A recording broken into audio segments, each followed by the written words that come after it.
Dear students, in a democracy, as you know, it is neither possible nor necessary for the people to govern directly. कि democracy में जो है peoples सीधे तौर पर govern नहीं किए जा सकते. The most common form of the democracy in our times is for the peoples to govern through the representative. In democracy, the peoples are governed by their representatives. These representatives are chosen by the people. We begins by understanding why elections are necessary and useful in a democracy. हम इस chapter के माध्यम से electoral politics के माध्यम से ये देखेंगे कि भाई the election are necessary and useful in democracy. We will also try to understand why electoral competitions among the party serve the peoples. कि जो political competitions है राजनीतिक पार्टी के बीच में, तो ये किस तरह से लोगों की सेवा करता है. We then go on to ask what make an election democratic. और फिर हम इस बात पे भी इस चैप्टर के माध्यम से डिस्कस करेंगे कि इलेक्शन को डेमोक्रेटिक कैसे बनाया जाता है in a democracy. The basic idea here is to distinguish democratic election from the non democratic election. Basic idea इसके पीछे ये है कि डेमोक्रेटिक इलेक्शन और नॉन डेमोक्रेटिक इलेक्शन के बीच में डिस्टिंग्विश करना, डिफरेंस करना. The rest of the chapter try to assist the election in India. बाकी जो चैप्टर है उसमें इलेक्शन को जांचा जाएगा कि किस तरह से भारत में इलेक्शन होते हैं.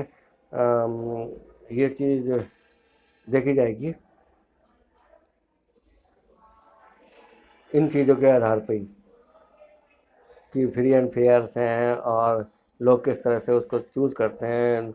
In the light of this yardstick, इस पैमाने पर we will assist the elections कि डेमोक्रेटिक इलेक्शन किस तरह से होते हैं और नॉन डेमोक्रेटिक इलेक्शन किस तरह से किए जाते हैं. We take a look at the each stage of election के हर स्टेज के बारे में देखेंगे. जैसे डिक्लेरेशन ऑफ द इलेक्शन होता है, फिर नॉमिनेशन ऑफ इलेक्शंस, फिर इलेक्शन हेल्ड किए जाते हैं, फिर उसके बाद जो है एक प्रोसेसिंग होती है फार्म भरने की इलेक्शन कैंडिडेट के द्वारा, और फिर जो है at last result is declared by the election commissioners. तो ये सब प्रोसेस जो है स्टेज ऑफ इलेक्शन जो है it will be told to you peoples in this chapter. At each stage we what should happen and what does happen in elections. Her stage में ये पूछा जाएगा कि क्या होना चाहिए और क्या इलेक्शन में होता है. Toward the end of the chapter के आखिर में we turn to an assessment. फिर लास्ट में हम इस बात की भी जांच करेंगे कि इलेक्शन भारत में जो होते हैं, what are the elections held in India, they are free and fairs or not. Here we also examines the role of the election commissioner in ensuring free and fair election.